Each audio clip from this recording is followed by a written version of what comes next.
Hi, everyone. Thank you for having me, and congratulations to everyone for making thus far. Before we get started, I'd like to thank the organizers for organizing this awesome event. And I know it's for virtual conferences, it's a bit tough, but as far as I've experienced, this was a very nice. It was very well organized, so huge props on that. Right. Now that we have our application, we're gonna build it and deploy it so that it's we can share it with the world. But before doing that, I'd like to mention quickly what Stormkit is and what is our vision and who is behind it. Yeah, let's get started. I hope you can see the screen. If not, please just let me know. I'll just keep on going. So basically you can reach out to me on Twitter. This is my Twitter handle, and you can follow Stormkit on Twitter. This is the Twitter handle for Stormkit. So basically, what is Stormkit? Stormkit is a serverless deployment platform for JavaScript and static applications, which here, by the way, the keyword is serverless. I'd like to briefly describe the word because it's often it's when people hear about serverless, they think that there is no server behind, but actually that's not the case. So if you look at Stormkit, for instance, what we do here is that we take your application, you connect it through Git repository, and then we build your application whenever you push your code. So you don't have to deal with any servers because everything is managed by Stormkit. But behind the scenes, we are managing actually servers. So serverless, when we mention serverless, it's actually, it means that you don't have to manage servers. So we basically, the vision of Stormkit, it's there are already some tools in the market that does similar stuff like Netlify and Versal. They're great tools. Where we differentiate between these great tools is that we have a different vision. We want to give maximum flexibility to our users, which means that we don't want to vendor lock in our users by doing specific stuff for Stormkit. And an example for that is basically features like custom storages. So you can choose which storage you like to host your application. So you don't have to host your application on Stormkit. You can choose your own AWS account, or you can choose other providers like Bunny CDN. But at the same time, you still get the nice developer experience that is brought to you by Stormkit. We have a transparent pricing. So it's 3 packages right now. The pricing is going to change soon. The model is going to stay the same, but obviously, because of the inflation that is going on all over the world, we will have to make a slight modification to the prices. But at least we're planning to keep that transparent. We don't have hidden costs. We have foreseeable bills. You can check the pricing on the pricing page.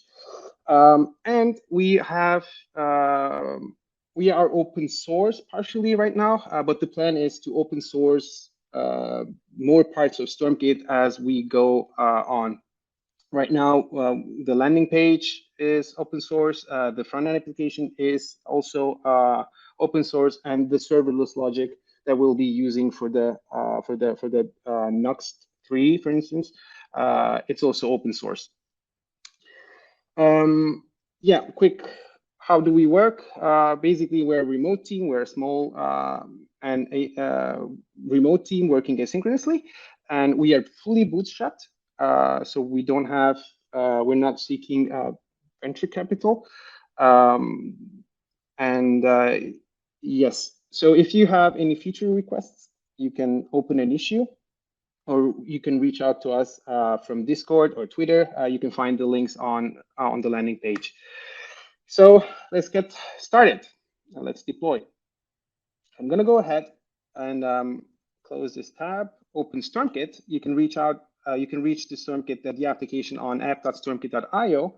I'm gonna authenticate myself using GitHub, and I'm gonna create a new app. So what we're gonna do here is we're gonna deploy the landing page and also the application.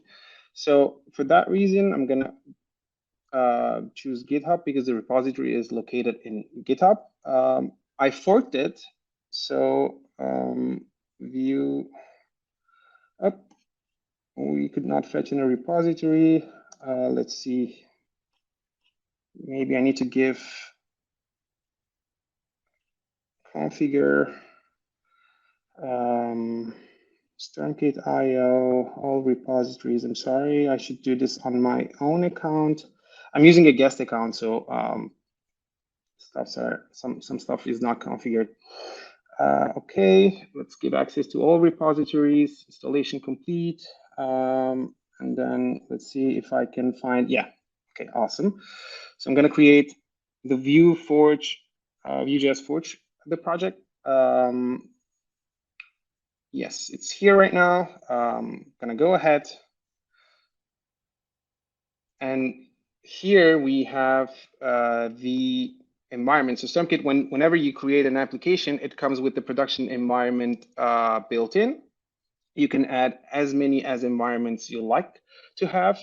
So for instance, for staging environment, you can have different environment variables, different configuration. But for now, the production environment is going to be enough for our use case. So since this is connected to the repository, I can show it here. This is the fork version of the repository that we're working on. I'm just going to hit deploy. And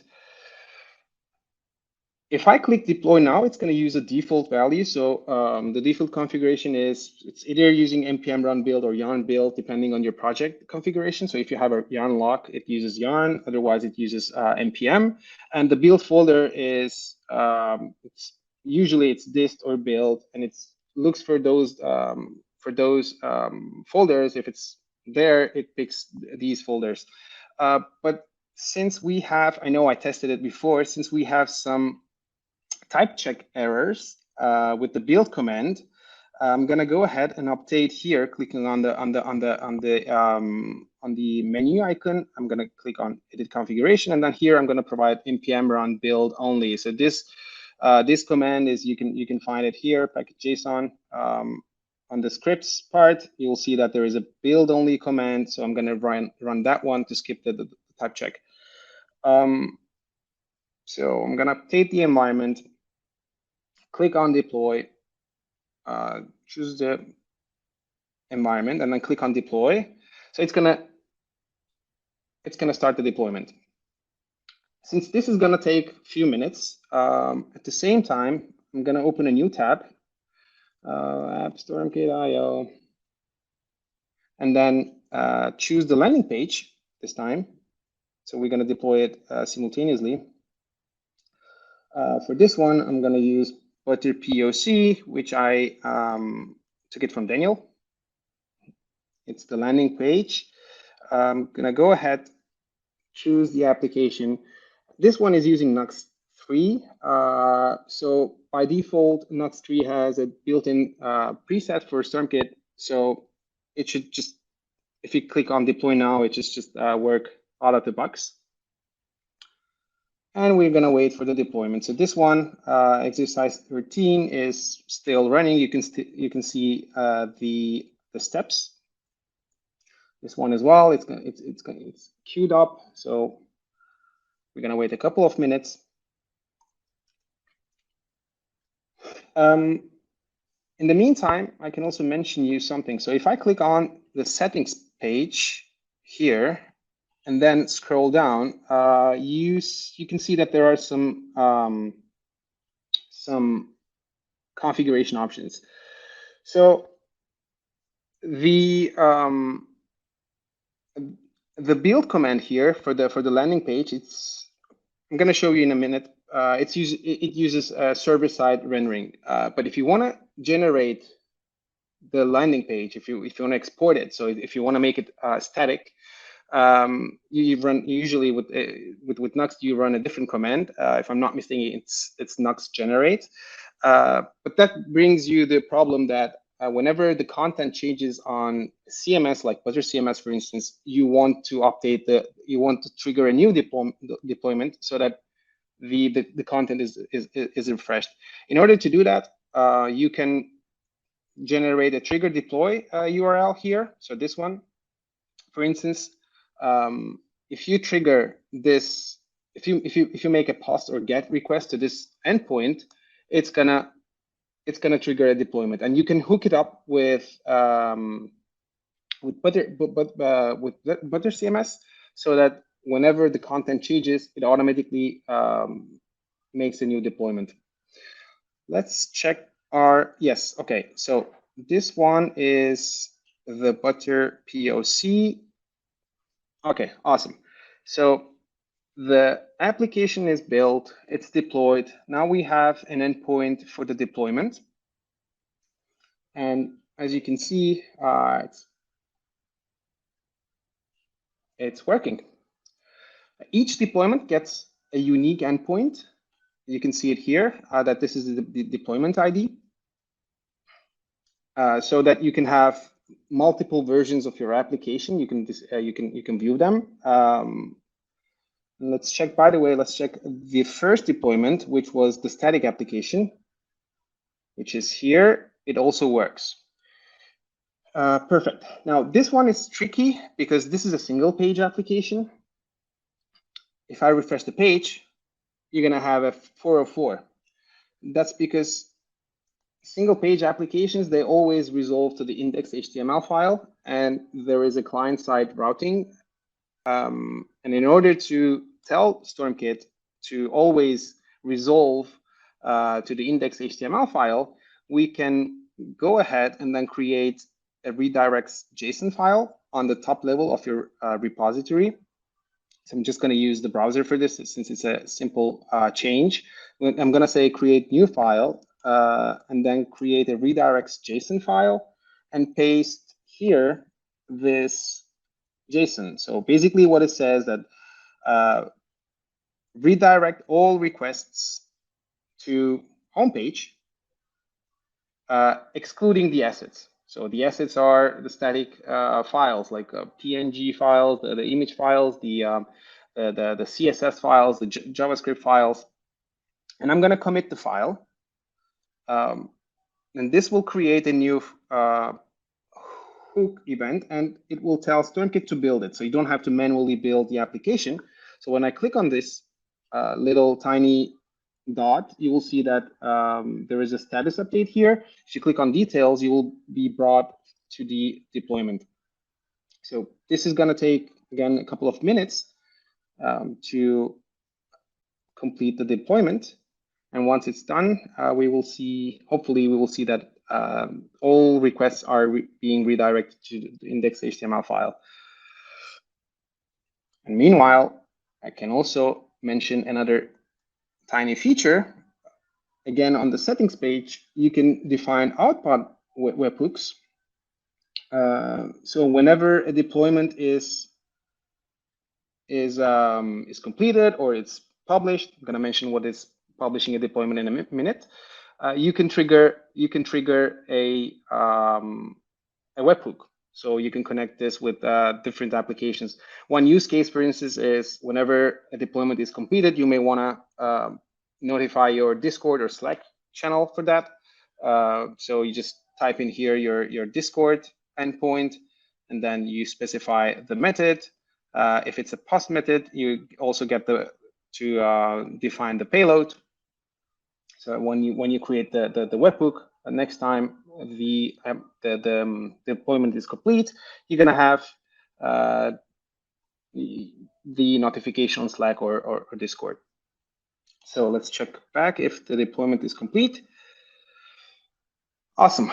So if I refresh the page now, you'll see that it's working. And if I type whatever here, it should be brought again to the home page. But since the client-side routing, it's not rendering, and we don't handle 404 pages, it's just an empty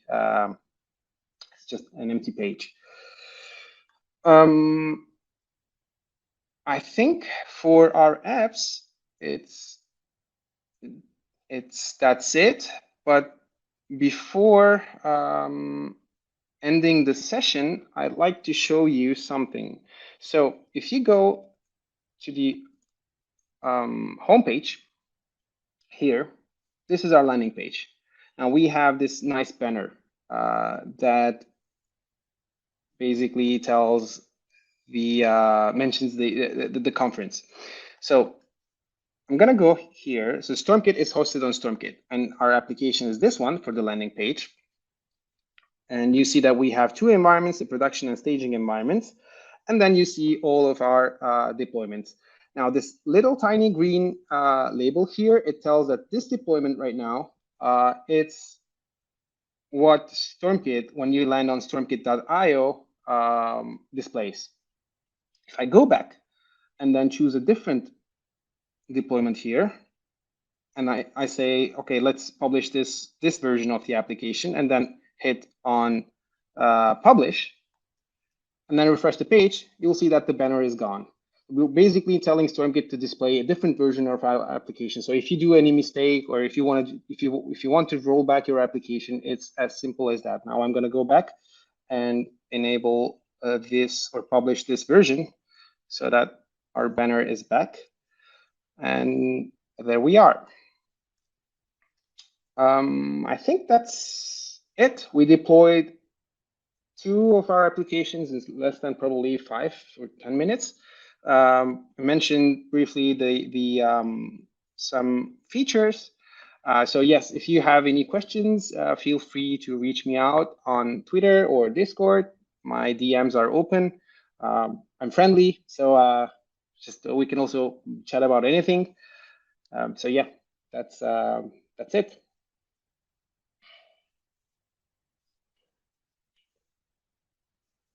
Now I don't know if the moderator is gonna jump in, or I should just he is on his there way, he is. Savas. Don't Okay, sweat, okay, man. okay. Whew. Awesome. Let me ping him just to make sure he's on his way.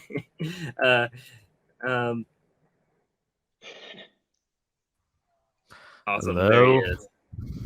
Yes, sorry for being this quick.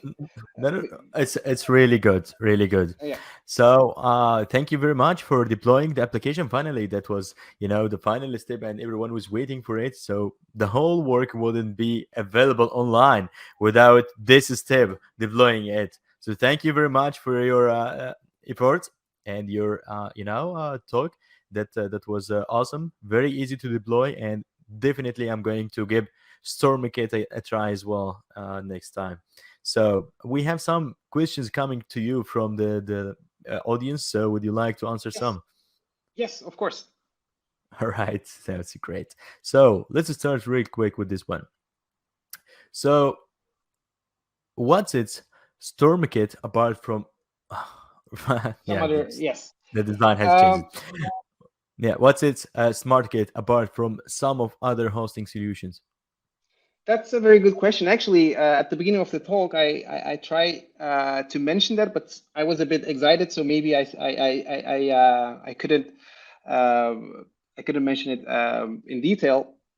So as said before, we are bootstrapped, and this gives us full control over our product, and we are aiming for giving maximum flexibility to the user. So we don't want to come up with solutions that works only for Stormkit.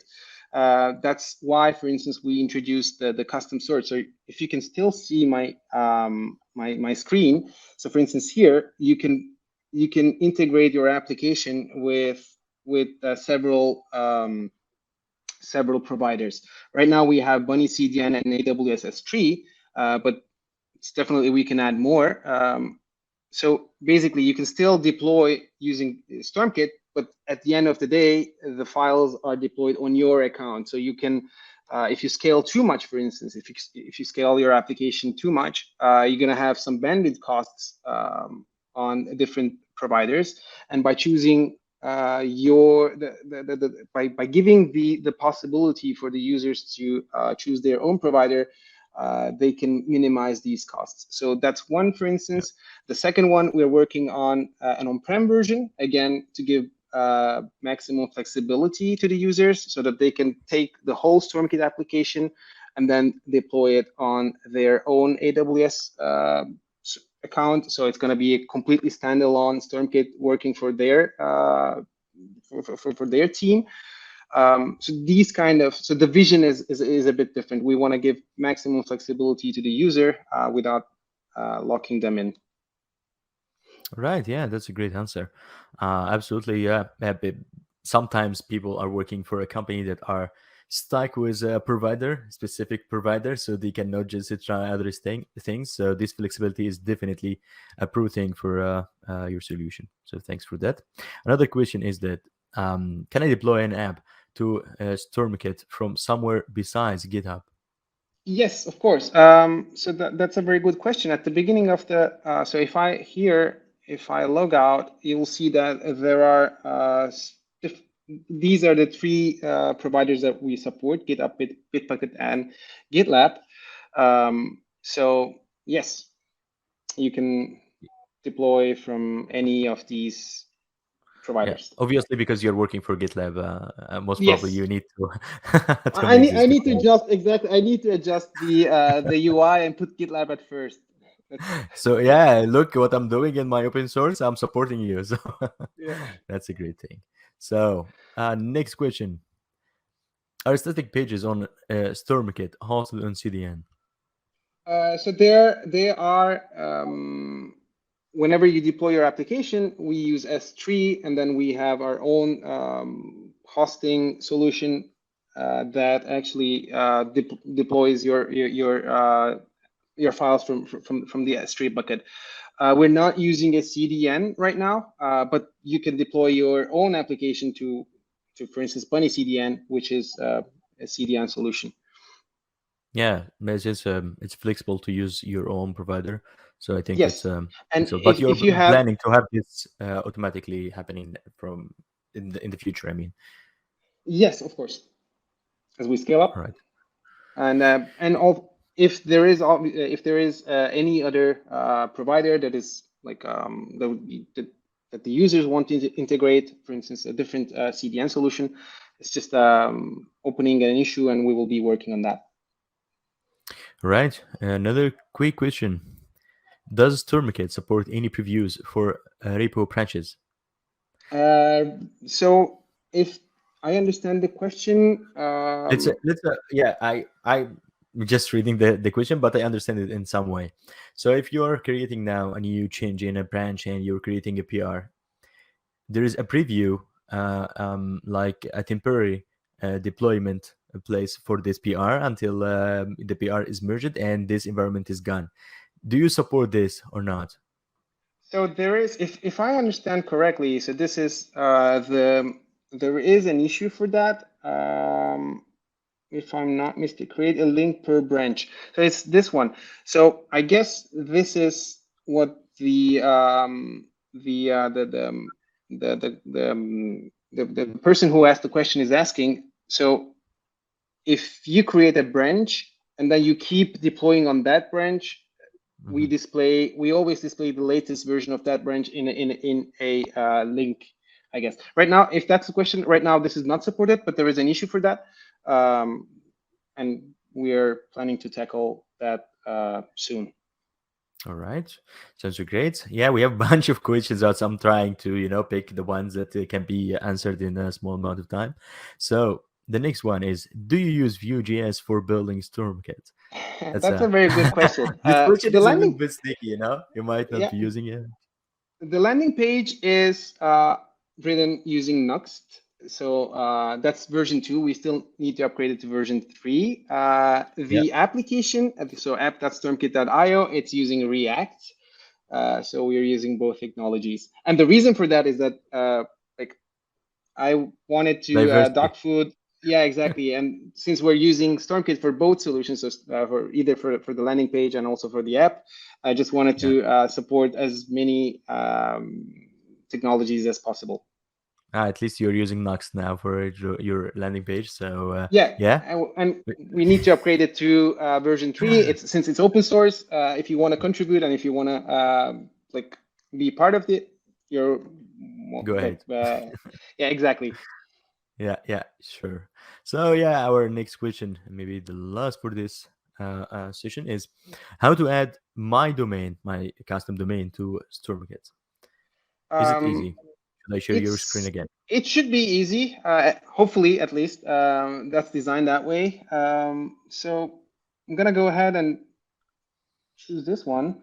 So here you see that it's okay. Maybe this is not because it's No, you can explain it. It doesn't have to be a demo. Yeah, it's fine.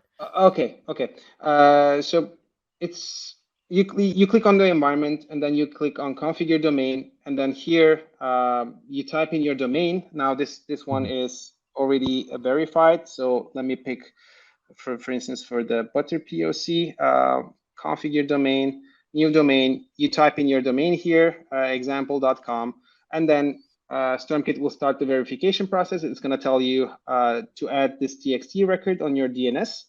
And then once you add it, you click on verify now. It may take a bit to propagate the DNS, but then once it's verified, Stormkit, you can use your own domain on Stormkit. That's super easy and super convenient as well. Thanks for explaining all of that. I think, because of the time is ticking, people are writing a lot of comments and a lot of sharing up questions in the chat. Please go ahead and respond to them. See how people are happy with your session and your talk. And thank you very much for being here. It was a pleasure having you in this event. It was my pleasure. Thanks for inviting me. Thanks.